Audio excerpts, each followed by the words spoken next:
I am Diana of Themyscira, princess, warrior, champion. And I am standing in a colosseum, not of stone, but of will, forged by the malignant heart of a dead god, Apocalypse. They call this tournament DCKO.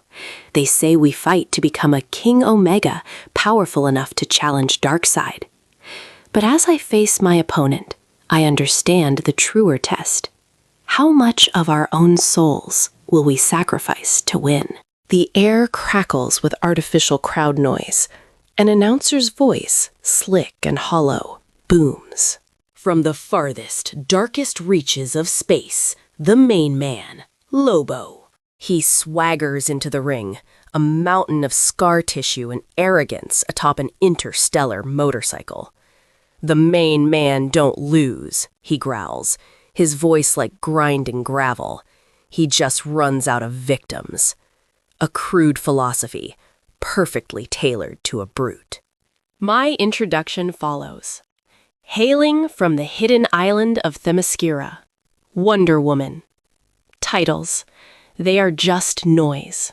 My focus is on the being before me. His stance is open, mocking. He sees a princess.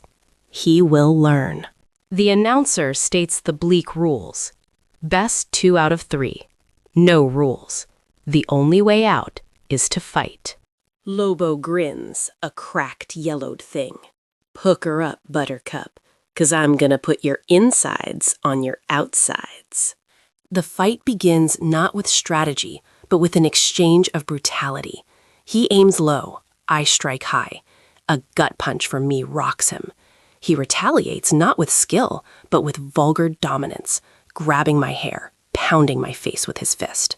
It is not fighting, it is posturing, and as soon as he gains the upper hand, he turns to the illusory crowd, showboating. "Yeah, that's right, that's your main man. Next time, bring something bigger." Fool, he leaves an opening. My lasso snakes out, not just as a weapon, but as a probe. It coils around his neck.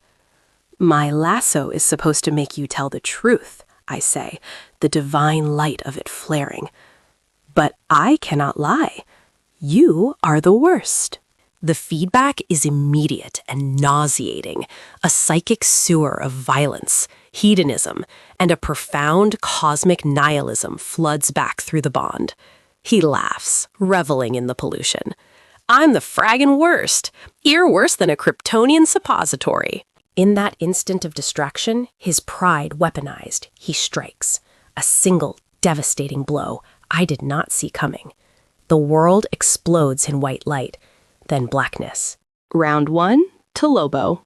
I am reconstituted in a new arena, the heart's voice echoing. Fighters may now choose their preferred battle form. Fight as if you were Darkseid himself. The instruction is clear. This is not just about strength. It is about embracing a mentality, unfathomable, a willingness to be ruthless, to use any tool. I choose my full battle armor. The helmet of Hephaestus closes around me. Lobo is already taunting. "Princess, your royal geekness. I am 1 win away. I'm going to grind up every coward bone in that body." I feel no fear, only a cold, sharp focus. He sees my armor as a shell to crack. I see it as the focal point of a new tactic. I strike first this time, a ringing blow across his jaw. He spits, amused. "Okay, so you got one on the main man. But just in case you feel like going 3 rounds in the sack instead of the ring, I thought I'd give you something pretty to look at." He gestures, and 4 spectral figures appear, leering, idealized versions of Amazon warriors. A cheap, insulting illusion. But the heart of Apocalypse reacts. In her ideal form, Wonder Woman has her warrior sisters at her side. Apocalypse appreciates females and their fury. The arena shimmers, and they are there. Not illusions, manifestations. Donna, Cassie, Yara, Artemis, my sisters in arms, pulled from the tapestry of my legacy. The heart has granted me allies. This is a new variable. a dangerous one. Cassie, ever direct, asks, "Who in the new 52 is that?" Lobo sneers.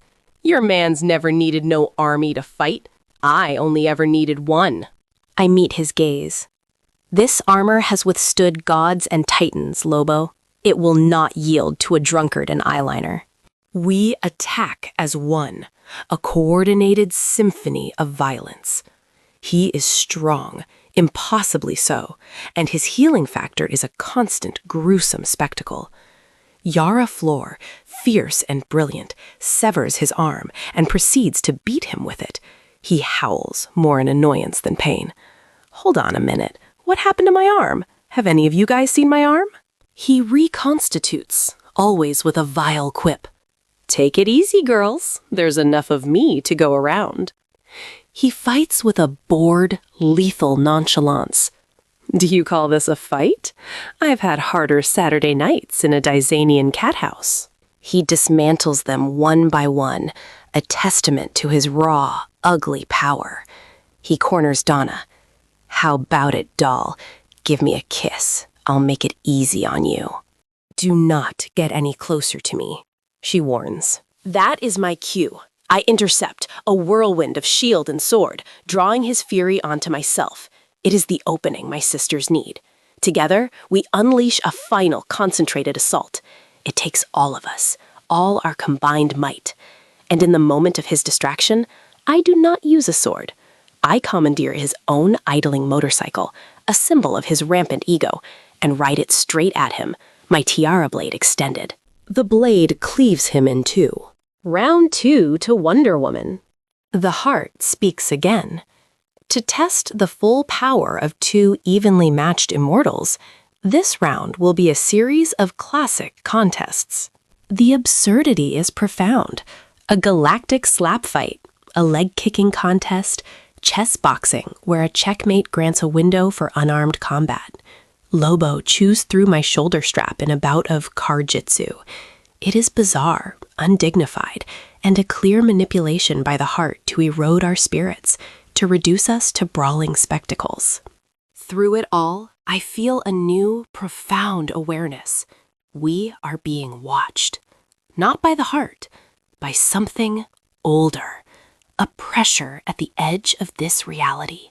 The final contest is gladiatorial combat. The original arena returns. Lobo is no longer joking. Don't give me that glare, honey. You know part of you is enjoying this. I can smell it.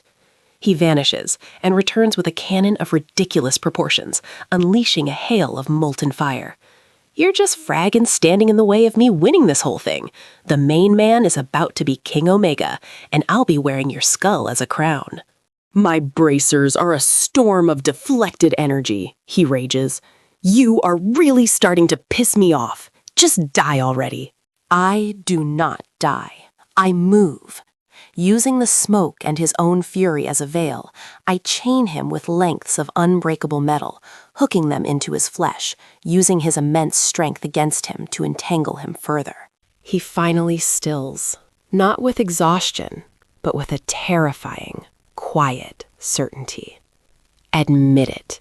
You have just been dying for me to get my hook in you. He reveals a hidden blade, already buried in my side. A searing pain lances through me. But you didn't think I'd be shoved between your ribs. I do not cry out. I pull a sword from the arena floor. His eyes widen. What are you doing? I stab him through his chest, pinning him to the ground. He looks down, then up at me, and laughs. A genuine, incredulous laugh. Didn't anybody tell you? I'm the big cheese, the main man, the toughest, hardest son of a gun in this universe, the mean hombre who made a deal with the damn almighty. So I cannot die. His immortality, not just a healing factor, a divine bargain, banished from the afterlife, a true immortal. In that moment, the cosmic pressure I felt crystallizes. High above, in a space between spaces, I sense a judgment being rendered. The presence, God, and I hear, or perhaps feel, a simple, irrevocable decree. I'll allow it. The heart of Apocalypse itself seems to stutter. A voice clarifies. The entity, aka the Almighty, heard Lobo take his nickname in vain. His deal is terminated. The truth washes over Lobo's face. The arrogance shatters into pure, undiluted shock. The inviolable contract that defined his existence is void. He looks at me, truly seeing me for the first time. Not a princess, not an opponent, an instrument of cosmic consequence. I do not hesitate. My sword flashes. Round 3 to Wonder Woman. Lobo does not regenerate. He dissolves. His essence finally, after eons, called to a judgment he could no longer escape. I stand victorious, bathed in the omega energy of the heart. It is intoxicating, a dark nectar promising limitless power. I feel its addictive pull. To become like Darkseid, to enforce my will, my peace upon all creation. But I also feel the watchful eyes of the presence recede, and I am reminded of a simultaneous battle far from this arena. On the Justice League Watchtower, the true war continues. The World Forger, realizing Booster Gold is possessed by Darkseid's essence, makes a stand. Sometimes you have to fight fire with fire, he declares. Or in this case, gold with gold. You are weak in this form, God of Evil. If Booster Gold has to die, so Darkseid dies, that is a price I am willing to pay. From Booster's form, Darkseid's voice rumbles. I wouldn't be so sure. The Forger attacks, but he is spent, a fading guardian. Booster, Darkseid, raises a hand. Nice effort, but you're only delaying the inevitable. Twin beams of absolute annihilation, the Omega beams, erupt from his eyes. They strike the World Forger, and the being who forges realities screams as he is unmade. The only thing that is inevitable, Darkseid says through Booster's smirking lips. As annoying as you have been, World Forger, at least you served your purpose. The vision fades. I am alone in the arena, my victory ash in my mouth. I have advanced. I have gained power. But I have also seen the true enemies move. Darkseid is no longer waiting at the end of this tournament. He is already here. And now, so am I.